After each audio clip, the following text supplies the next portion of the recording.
Senhoras e senhores, queridos irmãos seguidores da TV Tonhão. O questionamento que recebemos hoje é sobre balas perdidas. Tema, inclusive, que já foi objeto de uma palestra nossa na Casa do Caminho Icoaraci. Mas vamos falar mais um pouco sobre este tema. A sociedade é testemunha de um fato, cuja divulgação pela mídia e comentários de muitos sugerem uma imprecisão no entendimento e funcionamento das leis divinas. É comum a imprensa informar que um indivíduo teve sua vida abreviada de modo brutal e injusto ao ser atingido por uma bala perdida, quando por puro azar estava no dia, na hora e no lugar errado. Houve uma fatalidade, noticiam.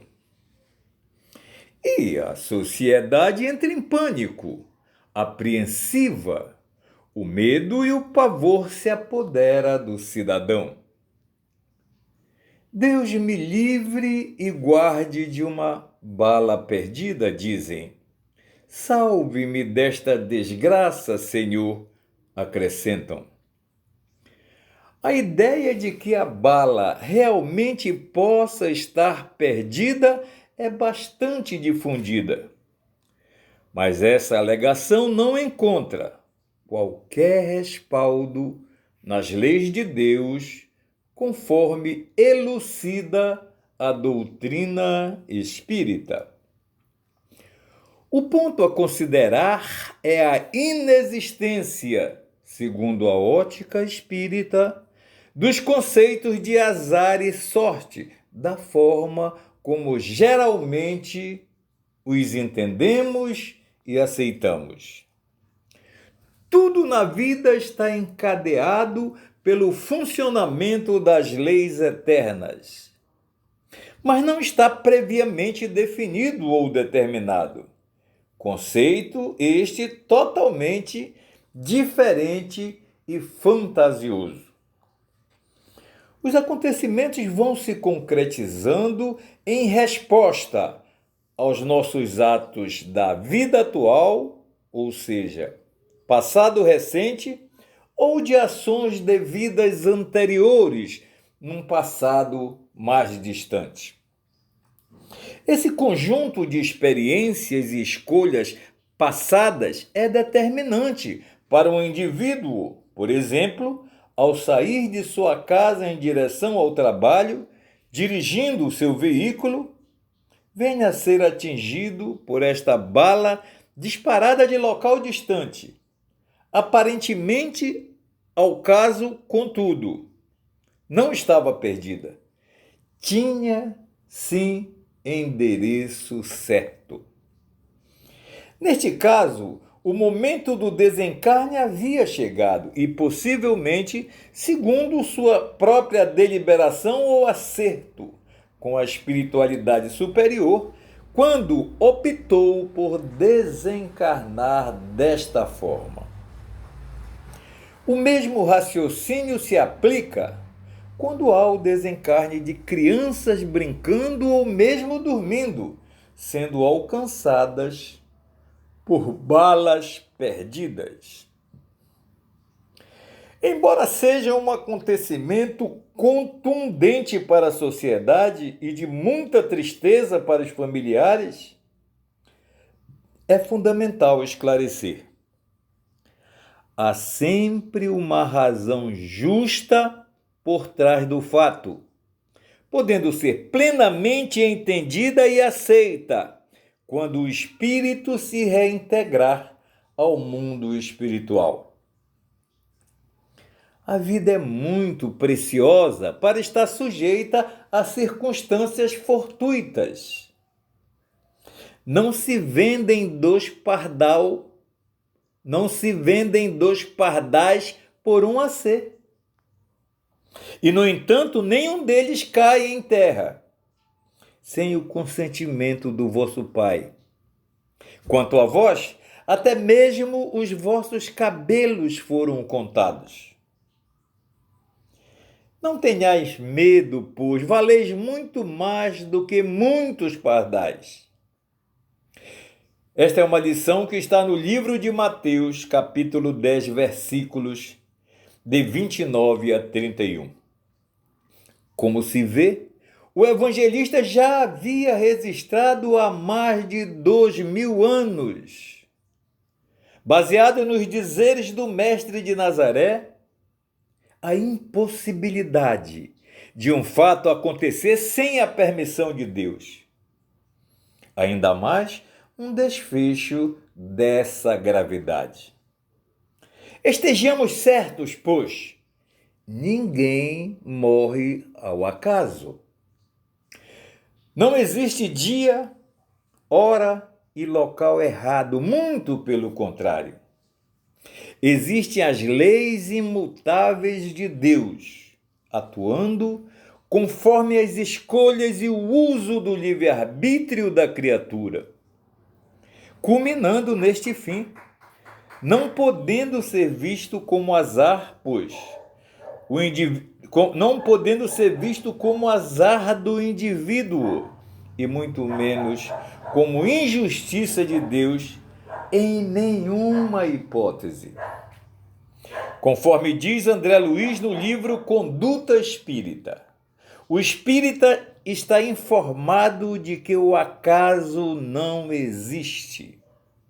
E acrescentamos, este conceito se aplica plenamente nesta questão em discussão, ou seja, um desfecho com o término de uma vida.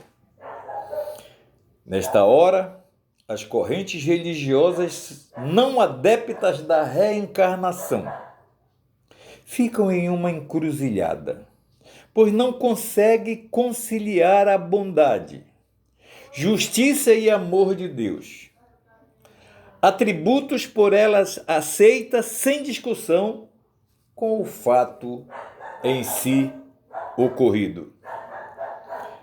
Permanece na dúvida também se Deus seria onisciente e onipresente, pois cogitam nestas situações, embora relutantemente, que a divindade estaria talvez desatenta ou mesmo ausente naquele particular momento. Outro aspecto muito interessante de se destacar é a inexistência do determinismo sobre qualquer espírito ter nascido com a específica missão de matar outra pessoa. Ou seja, o indivíduo esteja ele em qualquer profissão, seja um contraventor ou não ao acionar o gatilho de uma arma, disparando um projétil, resultando no desencarne de outro, deverá responder naturalmente às leis civis e inexoravelmente às leis divinas, caso o disparo tenha sido feito de um modo inconsequente.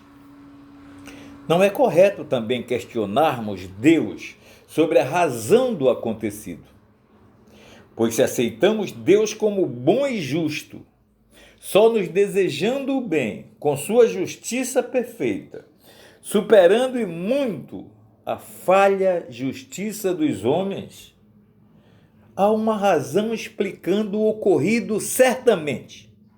Motivo este ligado seguramente ao exercício do livre-arbítrio desse espírito desencarnado ao longo de suas muitas vidas, conforme ensina o Espiritismo. Não seria melhor se um transgressor das leis civis da nossa sociedade tivesse sido colocado em lugar dessa vítima de bala perdida?